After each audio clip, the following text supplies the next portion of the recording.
I have some exciting news for you. I've been working hard to create something just for you, and it's officially live. It's a free quiz to help you determine your personal path to creating a successful digital course.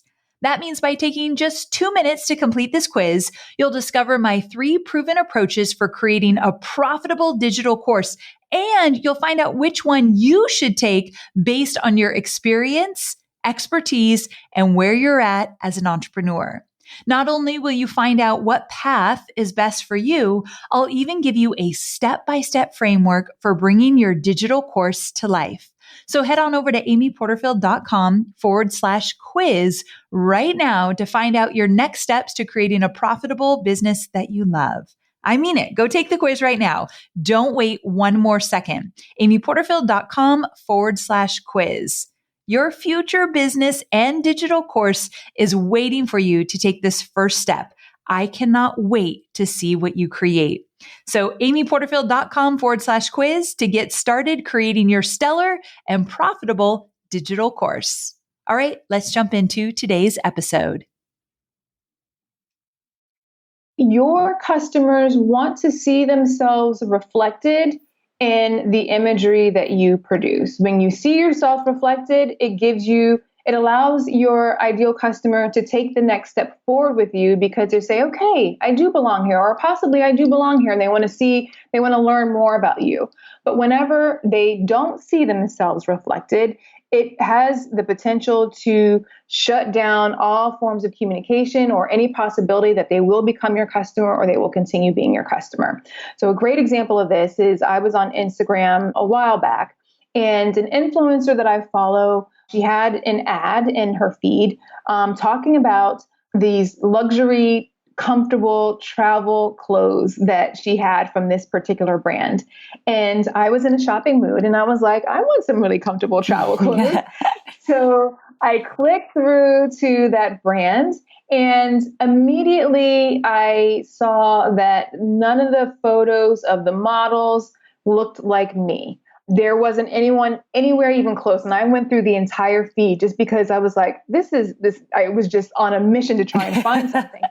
And I didn't find anything. My feelings were actually kind of hurt. And I realized, okay, well, this isn't for me. And I put my credit card away. So in that instance, for this brand, their influencer marketing worked. Their funnel worked. They got me, somebody who could have been a potentially loyal customer, somebody who could buy their stuff. They got me over to their page and I was ready to buy. Representation matters. We just need to see ourselves. Otherwise, we feel like we don't belong. We feel like that you don't actually see us, or that maybe you don't want me to be your customer for whatever reason. I don't know. But if you don't want me to be your customer, I don't want to give you my money. I'm Amy Porterfield, ex-corporate girl turned CEO of a multi-million-dollar business. But it wasn't all that long ago that I lacked the confidence, money, and time to focus on growing my small but mighty business. Fast forward past many failed attempts and lessons learned, and you'll see the business I have today, one that changes lives and gives me more freedom than I ever thought possible, one that used to only exist as a daydream. I created the Online Marketing Made Easy podcast to give you simple, actionable, step-by-step strategies to help you do the same. If you're an ambitious entrepreneur or one in the making who's looking to create a business that makes an impact and helps you create a life you love, you're in the right place. Let's get started. Okay, before we get going, a quick word from our sponsor. Boosted is an app that allows you to make professional, really good-looking videos for your business in 3 easy steps. You can create ads for paid campaigns, or you can make tutorials to share with your audience. And best of all, no video editing experience is required. Simply choose a template or start from scratch. Then you can upload stock images, which they provide for you, or you can use your own images or video. From there, you can customize the colors, the text, the music, and boom, within a few minutes, you have a beautifully branded video ready to be used. You can even create amazing video content just with photos of your brand or service, meaning you don't have to have video-ready hair. Now, let me tell you, if this app was out when I was first getting started with my business, It would have saved me a whole lot of headaches and would have enticed me to start using video a whole lot sooner. So the best part is that Boosted is offering you, as an Online Marketing Made Easy listener, a discounted price for their premium version, which unlocks a ton of added features. So grab your Boosted app for your iOS or Android device for $15 for 3 months by heading to amyporterfield.com/boosted. Again, that's amyporterfield.com/boosted. And now let's dive into the episode. Welcome, my friend. Today, I have the honor of speaking with an expert marketing strategist, marketing consultant, and CEO of a media group, and quite honestly, all around amazing human being. Her name is Sonia Thompson, and she's going to educate us on how to make our business more inclusive, and specifically, how to make our marketing more inclusive. Now, I, for one, am truly looking forward to learning more in this area. I have a lot to learn, a lot of work to do in my own business. And if you are feeling the same way, then I hope you grab a notebook. I hope you take notes. This is going to be a very important episode. Now, not only is Sonia a marketing strategist, a consultant, and a CEO, she is also an author, podcast host, and columnist for Forbes and Inc. And she happens to be one of my students. And she happens to be a new mama. We're going to talk about that when I bring her on. Now, I want to say that as I record episodes around diversity and inclusion, I know that these episodes are going to be very valuable for specifically my white audience, those of us who are raising our hands saying, we need to do better. We are learning. We are paying attention. We are here for it. But I also want these episodes to be valuable for people of color so that you can hear some of the shifts that we are going to be making in the business. And really, I invite you to keep me and all of us, quite honestly, who are doing the work accountable. And I really just want to put that out there because I want you to hear what we're doing. And when you see it, you know that we're taking action. And when I get it wrong, I know that you're going to say, hey, Amy, that's a misstep here. This is the way that it actually works. You might have meant to do it this way, but you didn't. And so I need to be open to the criticism and the education and put down my defenses and say, all right, heard, and we are going to change this and make it better. So I want these episodes to be inclusive in their own right. And I really hope that that is how they'll be received. Okay. So today, Sonia is going to share a 5-step approach for creating a more inclusive business and company culture. And although this episode is airing at a time where this topic is top of mind, I pray that if this episode is listened to a year from now, it is still going to be incredibly relevant to the people who need to do the work.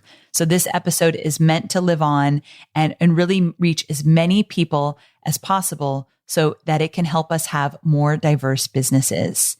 Okay, so I won't make you wait any longer. Let's welcome Sonia. Welcome, Sonia. Thank you so much for coming on the show. Oh, thank you so much for having me. It's my pleasure to be here. I am honored that you are going to be diving into this important topic today. And before we get there, tell us a little bit about your story and how you came to be a marketing strategist, consultant, and CEO of Thompson Media Group. Sure. Well, like a lot of people, I always knew I wanted to be in marketing, and I kind of always wanted to have my agency. So whenever I went to college and business school, I was focused on doing that. However, they taught us how to be good employees at the time, not necessarily how to be entrepreneurs. So like the good student I was, I got a good job after business school, and I went to work in marketing for a very large healthcare company. But within the first year of my being there, I realized that, this corporate life is not for me. And my entrepreneurial fire was sort of rekindled there. I realized I just didn't belong there. But unfortunately, I ended up staying 9 years, even though I really had that realization in the first year. But the good news is I learned a lot of skills, made some connections, and picked up, some experiences that helped me as an entrepreneur. As I got to year 9, I realized that I I felt like I was losing a piece of my soul every time I walked into the building, and I couldn't continue any longer. But while I was there, I wrote a book. I wrote a business book. It was all about customer delight, which is, a fancy way of saying customer experience. So once I finished that book, that gave me a bit of the courage that I needed to leave. So I quit. I quit my job and start my own business. And from there, I realized, okay, I need to figure out how to get people to know me. So I started learning about content marketing and doing a lot of blogging and podcasting. And eventually, as I started writing more, I landed a column in Inc. And as I started writing, I focused more so on customer experience. But we are able at Inc. to write pretty much about anything you want, as it's business related and for entrepreneurs, and that can cover a broad range of topics. So one day I looked back and I was just kind of taking inventory of all the articles that I had written. I had written over 200 at this point, and I realized that a lot of the stuff that I was writing about was very much related to inclusive marketing, diversity related topics. Those were the type of articles more and more that my editors were asking me to write about when there's something was happening in the news. So I started to pay attention because this is what people were asking me about, and they saw me as a voice they wanted to hear from. Eventually, I got a column in Forbes that was much more focused specifically on the intersection between customer experience, belonging, and inclusive marketing. And from there, as I started to expand my network, I started getting asked to keynote conferences on inclusive marketing. So I started to just connect all the dots. This is what people wanted to hear from me about, and this is the topic that they were really interested at the moment. And they wanted my voice. So here I am now, using my voice to share more and evangelize about inclusive marketing and how that connects to delivering a remarkable customer experience and ultimately gets you customer loyalty. Well, when I heard about what you do and your expertise, I thought, okay, there is no better topic than this one right now for the podcast. All of my listeners are marketing online, and so many of my listeners need help navigating to be more inclusive in their business. And so I am just all about diving into this topic. I am here to learn. I don't always bring a notebook with a pen. This time I did because I want to take it all in. But before we go any further, the fact that you're a marketing strategist and consultant and CEO of your own business is always impressive. But you're also a new mama. I am. So which is the most impressive of all. So tell us one surprise, at the time of this recording, baby Luna is 2 months old. So yes. Tell us what's the most surprising thing about being a new mom. You hear this in terms of everything changes whenever you have a baby, but I think you never really understand how, in terms of your agenda, your plans, your way of thinking, operating just goes out the door because she's in charge. If she cries, okay, what is she crying about? If she's awake, okay, you can't sleep right now. We have to just really tend to her needs because at this point she can't tend to them at all. So it really helps me be much more present, and to stop the bad habit of multitasking because I need to put all my energy on her. Yes, that makes perfect sense for sure. And hey, if we could break the multitasking, that is the greatest thing we could do. So if baby Luna's going to do it for you, bring it on. Absolutely. Okay. So with that, let's dive in. I want to start kind of at the top. And you said, business is about belonging. I've heard you say that before. And right before we dive into this 5-step approach, I want to talk about that. Business is belonging. Tell me more. Sure. Now, this comes from the premise that life is about belonging and business is an extension of our lives. So business is about belonging. And belonging is all about being seen, being accepted, being cared for, because the people and the brands that you're interacting with really want you around. It's about finding and being embraced by your people, the people that you just feel like, oh, I'm at home when I'm with them. Now, so what does this look like in action? So from a life standpoint, I got married last summer, just a few weeks before my 40th birthday. And soon after that, my cousin reached out and asked me how married life was. I said, it felt like I exhaled. Like I had been holding my breath and I didn't even realize it until I had exhaled. And that was, an example of how belonging, like I found my person, and the person that, fully accepts you and wants you around and all those other things that come with being married.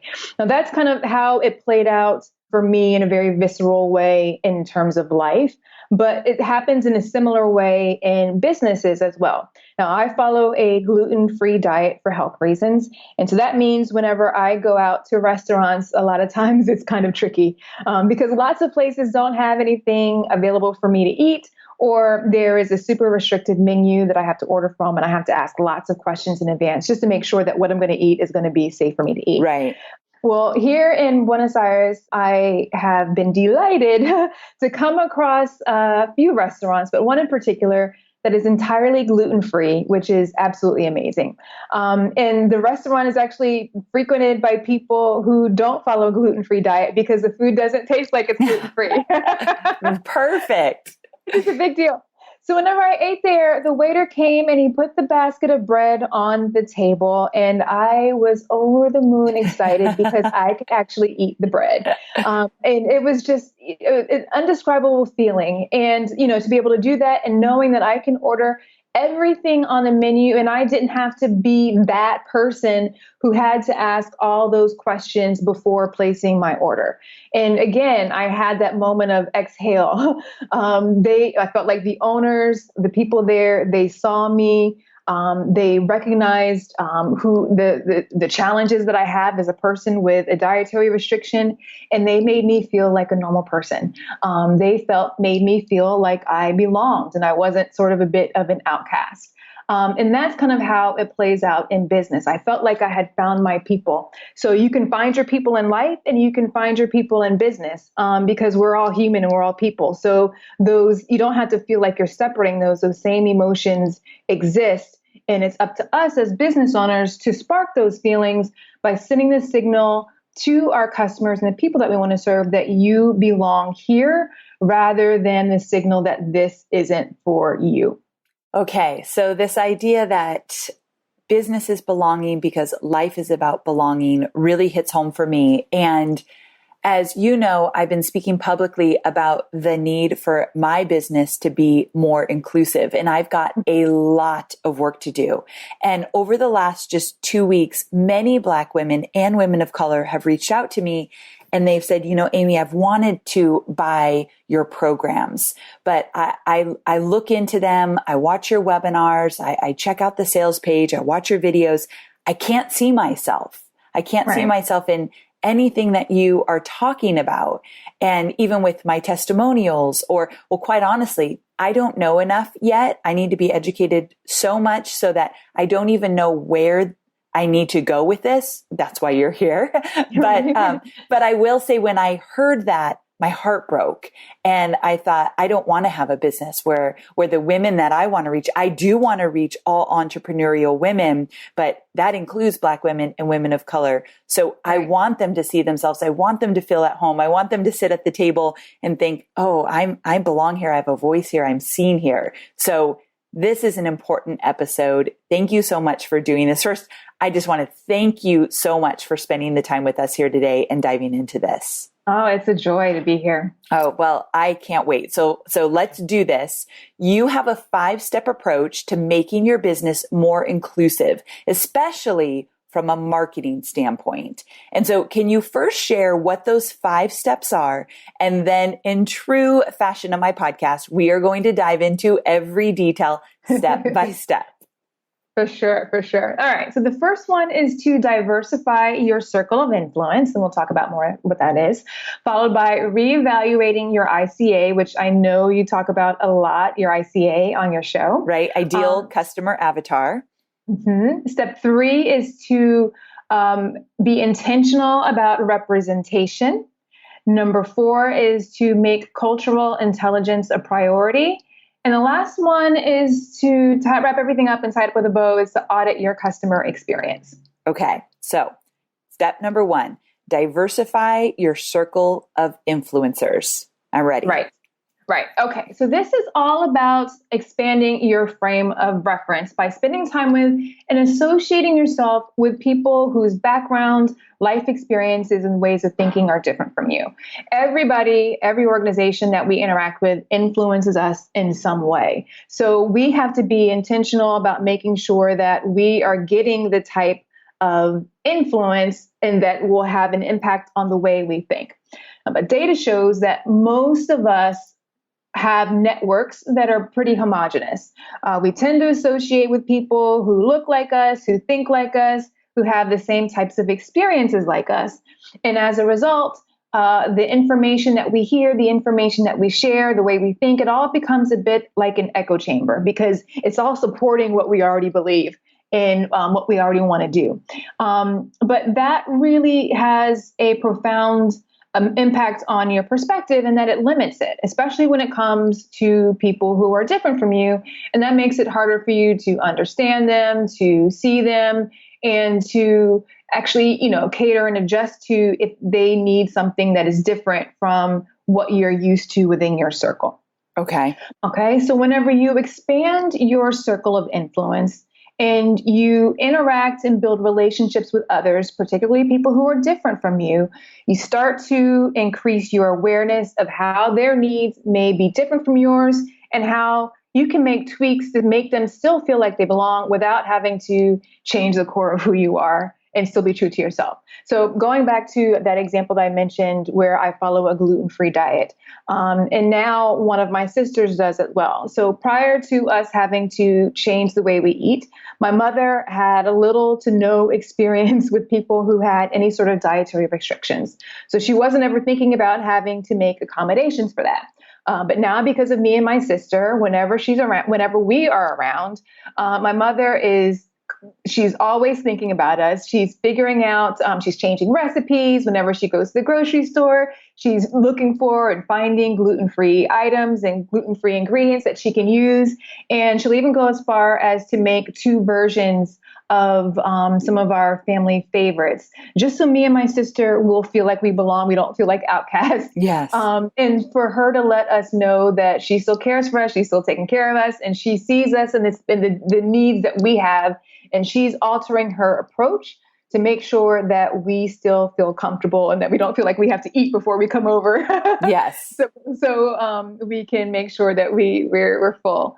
And that's really the power of expanding your frame of reference, expanding your circle of influence, because it starts to give you a greater awareness of people who aren't like you. And then intuitively, because these are people who are important to you, you will not have any sort of issue in trying to work to make accommodations or make changes or adjustments in the way you operate to make sure that they feel seen and like they belong. Makes sense. When I finally became part of the conversation for Black Lives Matter movement, I did this instantly on Instagram. I don't spend a lot of time on Facebook engaging, but I do on Instagram. And so I looked at how many Black women I was following, and I was like, Amy, what are you doing? No wonder your business is not diverse. Your circle of influence is not diverse. And so I started to research and follow more Black women on Instagram.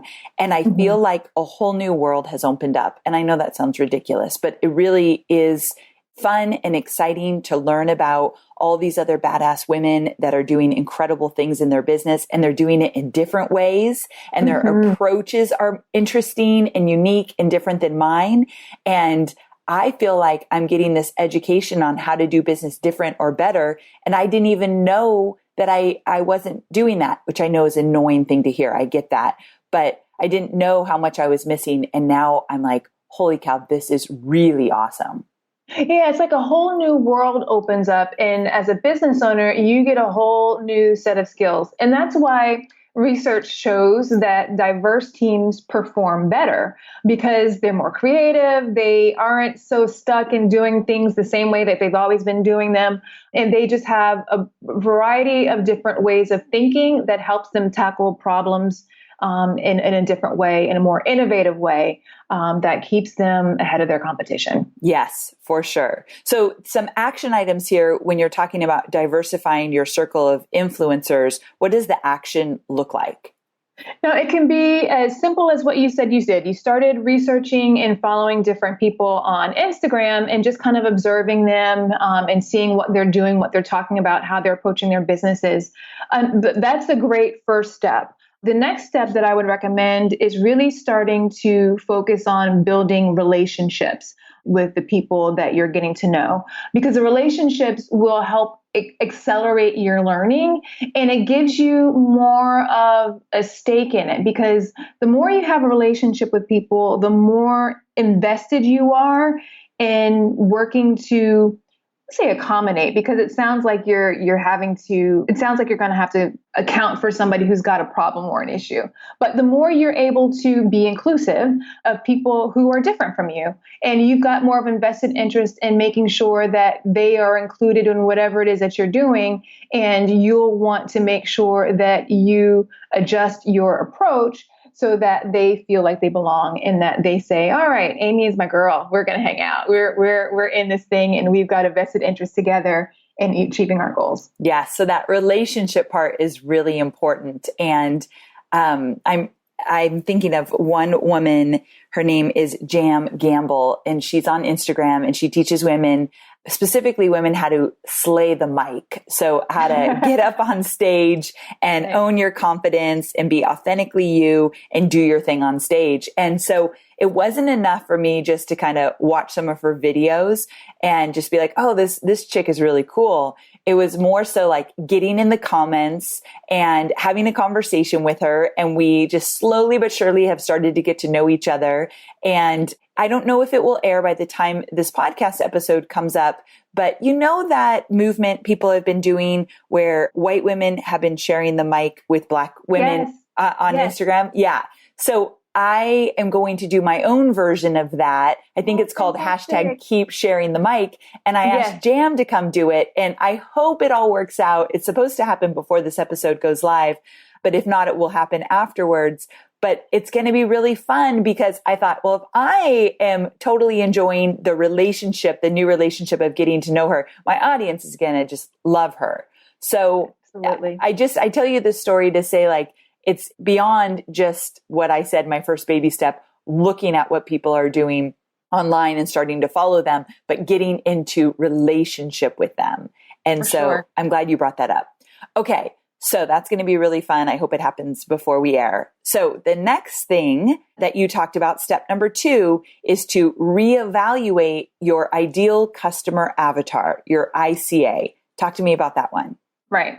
So your ICA, as you talk about, it informs so much of what you're doing in your business. It shapes the problems that you solve, the content you produce, the courses, the memberships you create, all those things. But if your ICA isn't as inclusive as you intend it to be, it can limit you in how you think about your customers. So I am left-handed, and I have a very complicated relationship with scissors. And I have this complicated relationship with scissors because when I was growing up in school, all the scissors were made for right-handed people. So every time I went to cut, my paper just looked like a hot mess. Eventually, I switched over to my right hand, and it still looked a hot mess. And that's because the marketers and the engineers, I'm guessing, didn't really have any left-handed people in their world, because only about 10% of the population is left-handed. So as they were thinking about who they were developing the scissors for, they had a right-handed person in mind. So that means people who were left-handed were just, were struggling. So if you think about your ICA in terms of if it's too much like you, or you're not considering people who have the problem that your business solves, but who have slightly different characteristics that are different from what you have, you could be unintentionally leaving them out. So now most of the scissors, there are left-handed scissors, and there are scissors that are universal. So no matter if you're using your left hand or your right hand, they work for everybody. And that's the idea. It's inclusive. But they have to sort of define that with their ideal customer avatar in advance, so that they would be able to create a product that worked for everyone or worked for the broader group of people that they wanted to be sure that they serve. So the goal is to be intentional with your ICA about who you are including and subsequently who you are excluding. Okay, right. So I have a question here because I know, and I want to do a better job of teaching this concept of ICA, which I do in all my programs, because I tell my students, think of one person, like see her in your mind. What does she look like? Is she married? Does she have kids? Where does she live? And what does she read? What does she watch? Where is she struggling? All of that. Like we really fully develop the ICA. And so when you are being more inclusive in your ICA, I'm wondering if some of my students are thinking, yeah, but then I'm not being specific. How does that work? You can be specific, but know that you might need to be a little bit more open with regards to some of the demographic characteristics. So all the psychographic things, all the behavioral characteristics that you would include in your ICA, those still belong. But it's a lot of times those demographic aspects of it will have you sort of force you to think a little bit differently about that ICA. And that might actually mean that you need more than one.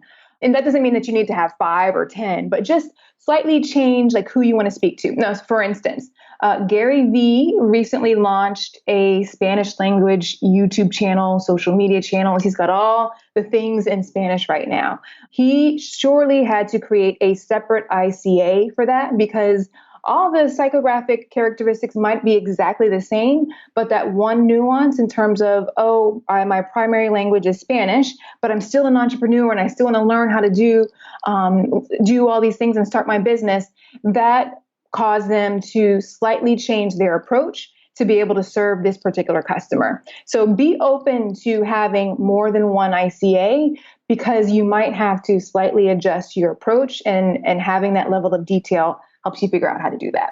That makes sense. And I love the idea of, like, for Digital Course Academy, my main program, having 2 ICAs. And they could be similar, but also don't necessarily have to have a lot of overlap there. But I'm going to be looking into that one for sure. So that's a great step. And I love this idea of possibly having 2 ICAs. So for my program, Digital Course Academy, I love that we can expand on ICAs. It doesn't need to be just one woman, and we can have another ICA, maybe some overlap in the details, but maybe not. So that's something I'm going to explore for sure inside my own business. And now a quick word from our sponsor. Okay, so I'm all about simplicity, especially when it comes to my business.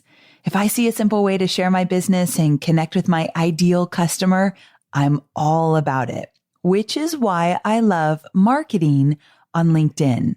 So using LinkedIn ads ensures that I can connect with the right people at the right time, because there are 62 million decision makers on LinkedIn, and that's a lot. And here's the best part. LinkedIn ads are worth it no matter the size of your business, especially if you're just starting and you're looking to drive traffic and engagement to the right people. And at the end of the day, LinkedIn ads are helping smaller businesses get bigger results. Right now, LinkedIn is offering my listeners a free $100 LinkedIn ad credit to launch your very first ad campaign. So to grab your $100 credit, visit linkedin.com/Amy. That's linkedin.com/Amy. Terms and conditions do apply. All right, let's get back to the episode. Okay, before we move on to step number 3, though, you have 3 ways to know if you're not hitting the mark with reevaluating your ICA. Can you walk us through those? Sure. So if you take a look at your customers, all the people that you serve, if you notice that they're a very homogenous group of people that isn't really representative of all the people who have the problem that you solve, then that's a good sign that your ICA is limiting. So for instance, if all of your customers are white women, but you serve women, that's a good sign that there's something somewhere in your marketing that is a bit of a block for people of color, for Black women, for other people who don't identify as white women. Okay. Okay. The next one is if you have a high attrition rate of certain groups of customers. So let's say you serve both men and women, but for some reason, all the men buy from you once and never buy from you again, and all the women are customers for life. That's a good sign that somewhere along the way, there's something about your experience that makes men say, hey, this isn't quite for me. I'm going to go off and I'm going to go look for someplace else that is a better fit for me. And that way you can find out where in your experience you can make adjustments so those men feel like they belong, if that's who you want to serve as well. Got it. And the last one is customer feedback. More and more people are starting to become much more comfortable about being vocal about how they feel about a company or the experience that they've been delivering. And I bet a lot of times if we go back and we catalog and look at all the different types of feedback, there might be a certain group who might say the same thing to you over and over again, but you might not have recognized it. So that way, if you're starting to be intentional about paying attention to suggestions, different forms of feedback that your customers are giving you on how you can be better or maybe why they didn't buy, those often can give you the clues that you need to indicate whether or not you need to make some changes to your ICA to be more inclusive of a certain group of people. So for instance, there are a lot of conferences who tend to have what's called an all-male panel or a manel. So if you go on Twitter and put, in the hashtags manel or all-male panel, you will find plenty of people giving those conference organizers feedback about how upset they are that there is another panel that isn't diverse or isn't reflective of the people in the audience. So the type of feedback can come in all sorts of ways. It can become comments on social media. It can be in your email. It can be direct to you in conversations. But your customers will talk to you. It's just a matter of making sure that you don't think of them as just one-offs, but start to make sure you identify the trends. Okay, great. And you had an example from David's Bridal. What was that about? Oh, so yes, David's Bridal, they probably have an idea about a couple, like if they're thinking about their ICA, there are a lot of different types of people who need, with a lot of different demographics, who need wedding dresses or who need some type of wedding accessories. So if you go to David's Bridal's website, you will see that they have represented Black couples, white couples, Latino couples, same-sex couples, tall couples, short couples, people who are in wheelchairs. They've got they run the gamut of showcasing different types of people and their stories who all have one singular need. So the people are different in terms of how they show up, but what it is that they're looking for, the problem that David's Bridal helps them solve is all the same, and they bring them all together. And it's a beautiful example of how they are clear about all the different types of people that they can and want to serve, and how they are presenting themselves online to make sure these people know that you do belong here. Yes, I love that example. Okay, so step number 3 is to commit to representation. Talk to me about what that means. Okay. Basically, your customers want to see themselves reflected in the imagery that you produce. When you see yourself reflected, it allows your ideal customer to take the next step forward with you because they say, okay, I do belong here, or possibly I do belong here, and they want to learn more about you. But whenever they don't see themselves reflected, it has the potential to shut down all forms of communication or any possibility that they will become your customer or they will continue being your customer. So a great example of this is I was on Instagram a while back, and an influencer that I follow was, she had an ad in her feed talking about these luxury comfortable travel clothes that she had from this particular brand. And I was in a shopping mood and I was like, I want some really comfortable travel clothes. So I clicked through to that brand and immediately I saw that none of the photos of the models looked like me. There wasn't anyone anywhere even close. And I went through the entire feed just because I was like, I was just on a mission to try and find something. And I didn't find anything. My feelings were actually kind of hurt. And I realized, okay, well, this isn't for me. And I put my credit card away. So in that instance, for this brand, their influencer marketing worked. Their funnel worked. They got me, somebody who could have been a potentially loyal customer, somebody who could buy their stuff. They got me over to their page and I was ready to buy. But the imagery canceled the sale for them.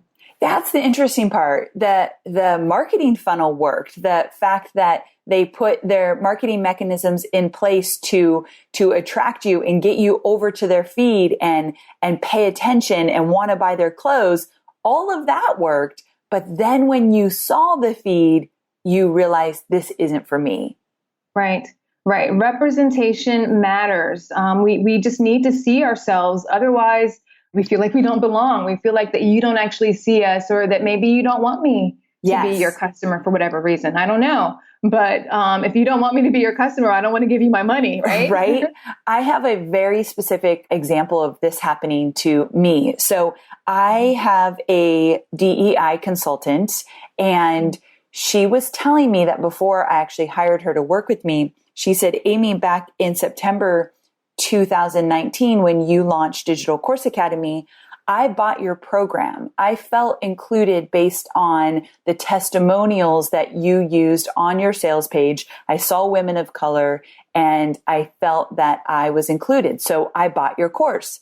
But then you took me to what we call an upsell, which is where we sell slide decks, webinar slide decks. And it was just an add-on to the program. And she said, I didn't buy your slide decks because I looked at the sales page for the slide decks and I couldn't see myself. And I felt like I wasn't included. And that, like, instantly I thought, holy cow, I have to do better there, because the slide decks, as a business owner and someone who cares about getting my students results, I knew the slide decks would make her experience so much better for Digital Course Academy. She would do it faster. She would get bigger results. So I literally did a disservice to this woman because she thought it wasn't for her, and it was 100% for her. But it doesn't matter if they don't feel it, if they don't see it, if they don't feel seen and heard, especially on your sales pages. And I want to point one more thing out, and that is, I was listening to a podcast episode with Erica Corday, who was on my podcast last week, and Rachel Cook, Rachel is a business owner and she works with Erica as her DEI. And they were talking on a podcast episode about this very thing, representation. And they were saying, it's not enough to go look for stock photos of Black women or women of color and put those on your sales page and think that you are inclusive. Would you agree with that one? I'm sure you would, right? I totally agree with that. And that goes back to step one, which is all about expanding your circle of influence and building relationships. It's much more effective when you can show people that you actually are connected with, because it's more authentic and it's real. Or to show one of your students and to show that your students are diverse or your customers are diverse. That is much more authentic versus anybody can go and get a stock photo. That's not diversity. Like, that's just, we need to do this. Let's check this box. Yeah. You know, and that doesn't make people feel like they belong. It's a photo. Yes, we need to do better than stock photos of people of color. So I am definitely committed to that, and I want my audience to hear that. Okay, so let's move on to step number 4, which is make cultural intelligence a priority. Yes. So cultural intelligence, especially whenever you are starting to interact with a group of customers who are different from you and you previously don't have a ton of experience, it can be very easy to make missteps. And we see brands doing this all the time, especially as more and more people are getting and supportive of the Black Lives Matter movement. You're seeing people who are starting to speak up. They want to let their voices be heard. They want to show their support. They're not really sure how. It's new to them. And anytime something is new to you, it's easy to make mistakes. But even before this, there are brands who are entering into different markets who just, don't get it right because they're not as up on the cultural aspects of some of the decisions they're making. So those types of things happen, and you get a lot of apologies that say, "Oh, I'm sorry, I didn't realize," whatever. So the way around this is to increase your level of cultural awareness, because the more you're interacting with people and the more you're interacting with leaders and customers and just people who are organizations who are part of the people you serve, you gain a better understanding of what their hot buttons are, what things that you should and shouldn't be saying, what has certain meaning, the historical context of certain phrases, certain words, certain images.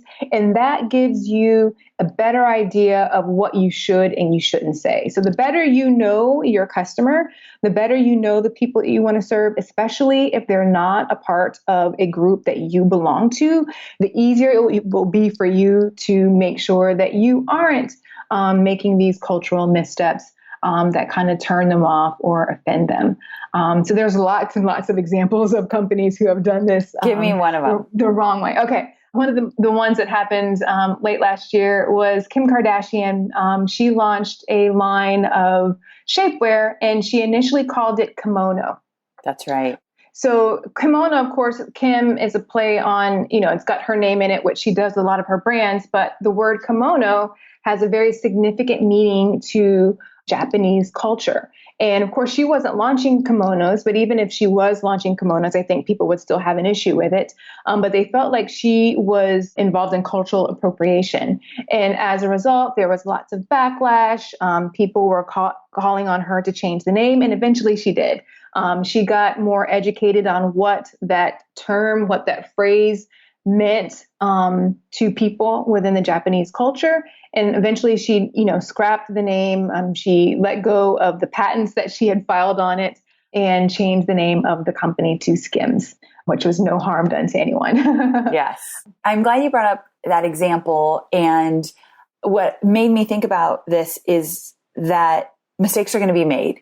And so if you are going to commit to making cultural intelligence a priority in your business, you got to pay attention and you got to get in there and you've got to do something about it. And when you do something about it, just like what has been happening with me, you're going to make some missteps, but you have to be committed to that. Would you agree? Absolutely. Absolutely. And then you have to think of it as a lifelong learning opportunity. The more you learn, the more you get better at it. So a great example of this is, so I live in Argentina, where the language is Spanish. And Spanish is not my first language. And I would say I am imperfectly fluent in Spanish, because whenever I started learning, I had to make the decision that I'm going to make a lot of mistakes. But as long as I get comfortable with making mistakes for the purpose of moving forward and learning, I will get better. And people are okay with me making the mistakes because they see me trying to speak the language. So over time, my proficiency in the language has grown significantly. I still make mistakes, but I'm able to communicate with people. They understand me. They're able to communicate with me. And it's great because I embraced the action and learning to grow, and I'm continuing to learn and improve my Spanish versus trying to get it perfect and not taking any action at all. For sure. For sure. So when it comes to diversity and inclusivity, if you are willing to get it wrong, if you are willing to make mistakes, I believe from my own experience, there's a lot of growth in that and so much good that could come from it. Absolutely. And the more you do it, the better you get and the fewer mistakes you will make. Amen. I'm looking forward to that. Okay. Moving to the final step number 5, audit your customer experience. I was looking forward to this one because I want to know more about this. So this is all about bringing everything together from all the previous steps. So you gave a great example of the woman that you interviewed on your podcast, the D&I coach, yes, and how she bought your program and then she got to this one step along the customer journey, and that she's like, this isn't for me. So once you have a broader lens of all the ways in which you can signal to your customers, you belong here or you don't belong here, and you know who you want to attract and who you want to repel. As you start to look at it from that lens through your entire customer journey, the experience that you deliver, you will now be able to say, ooh, here's some areas that we need to fix. This is definitely hitting the mark, or this actually doesn't work anymore. You can change out for your photography. You can make sure that you're much more intentional about getting testimonials from a broader group of customers. Whatever it is, now that you've sort of been through these steps and giving yourself new eyes, you can look at your business and the experience you're delivering in a different way that allows you to start identifying what areas you can start improving right away and what areas you need to work on a plan for to improve over time. Okay, that makes sense. We are putting together, I think it's going to take a little bit of time to figure this out, but putting together a committee in my business of people in my community, women of color specifically, and different abled people as well. And just really a diverse group of people with different voices. And one of the things that we want to talk about is that customer experience and being able to not just look at it from my point of view, like, oh, I could do better here. I could do better here. I'm looking for them to say, oh, Amy, you need to do better there.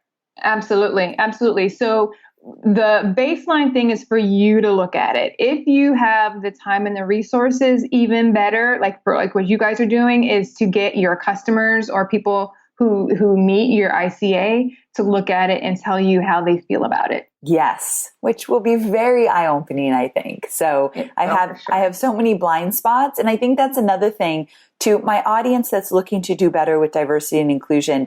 I think we just need to own that we have a lot of blind spots. And so it's one thing for us to do this work internally in our business, but adding some more voices and getting the thick skin to take the criticism where we're going wrong, because we will never see it because of those blind spots, I think is part of our growth. At least I know it's part of mine. And so I love this one about this audit. And I think we could take it even further. You're right. The baseline is ourselves and internally with the team we have now, but I think we have to go even beyond that. Definitely. Yeah. I love that you bring that up. Okay. So I will do a quick review of the 5 steps in the closing of this podcast episode. But before we get there, I just want to say that these steps are so incredibly crucial and so important that, what are some last words of wisdom that you have as people like me, a white woman of privilege, navigating her way of making her business more diverse and inclusive? Like, what are some words of wisdom you have? Know that it's going to be a journey. It's not something that's going to happen overnight.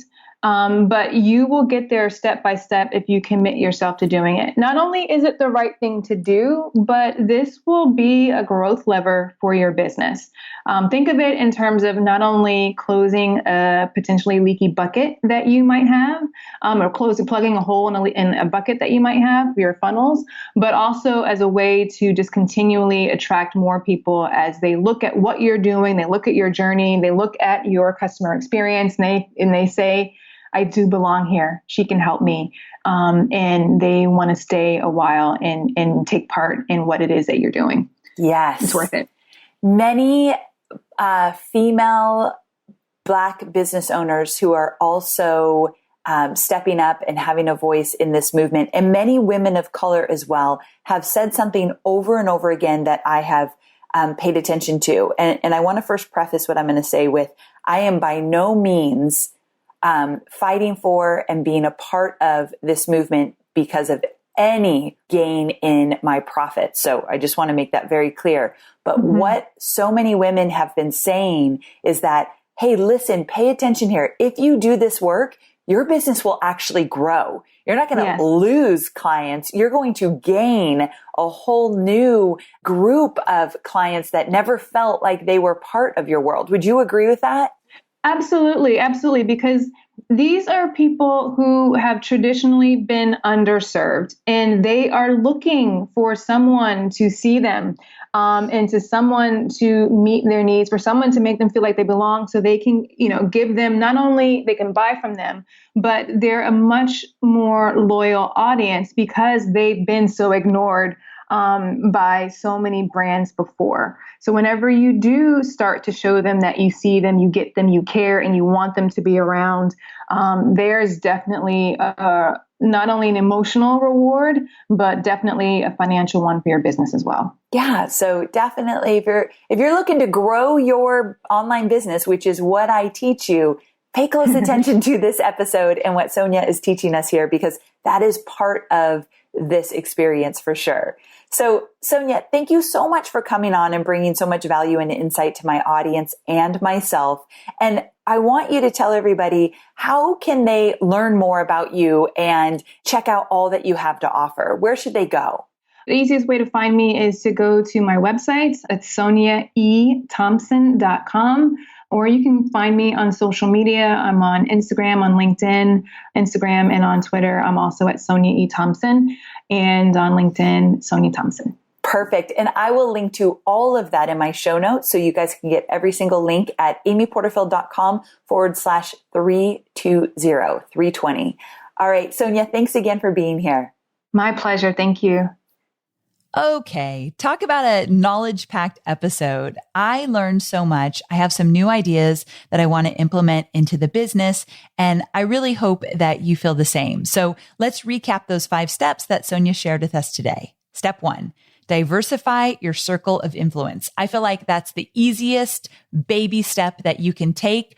Do it now. Do it in the next 24 hours. It means following new people on social, and that's like a tiny baby step, but then getting into conversations and forming new relationships. And it's really fun. Like, you're really going to enjoy it. Step number 2, reevaluate your ICA. This is something I'm going to need to navigate and learn more about and really dive in. And as I learn more and as I change up my ICAs in my business so that they reflect diversity, I'll share those with you as well. Step 3, commit to representation. So it's more than just stock images of people of color on your sales pages, but that is something to think about. The photos, the testimonials, the voices that are heard throughout all of our marketing are all people represented. Now, remember, I am not the teacher in this. I'm the one who's doing the work. So I am well aware that all people of color and different abled people are not represented throughout all of my marketing. And that is something that we are actively first auditing, second doing something about. Step number 4, make cultural intelligence a priority. And I really think with this one, getting into relationships, like we talked about in step 1, is going to help you do this. Actually paying attention. You know how I say it's better to listen more than you talk? I've said that a lot. That was a lesson my dad used to say when he'd let me out of the car in 2nd grade. Amy, listen more than you talk. This is a good time to do that. Step 4, when you make cultural intelligence a priority, you got to listen more than you talk here. And then step number 5, audit your customer experience. The first step, the baseline, is you looking at all of it. But I think we need to go beyond that. And I know I will be going beyond that, forming a committee and really allowing those voices to have an opinion about not just my own business and customer experience, but as a whole as well. All right. So I can't wait to get with my team and talk all about this and start implementing. I mean, if you're anything like me and you felt the disappointment in yourself for being late to this conversation, or maybe you haven't, that's my own personal experience, but there's this sense of, I want to do it all now. And I've been instructed, I've listened, I've paid attention that I need to slow down and really learn and maybe talk about the process as I go through it, but not make some big sweeping decisions like, okay, I'm 100% into this and done. This is a lifelong journey. I call it a forever journey. So allow yourself to slow down and really put a plan together. You know, I'm a planner. So I think we should slow down, put a plan together, and slowly figure out how to implement that so that we are mindful, intentional, and authentic in the way we do this. Again, it's hard. This topic's hard for me because I am so not the teacher, but I am committed to sharing my journey with you. And I hope that's how it's intended. All right, my friend, sending all my love your way. Cannot wait to see you same time, same place next week. Bye for now.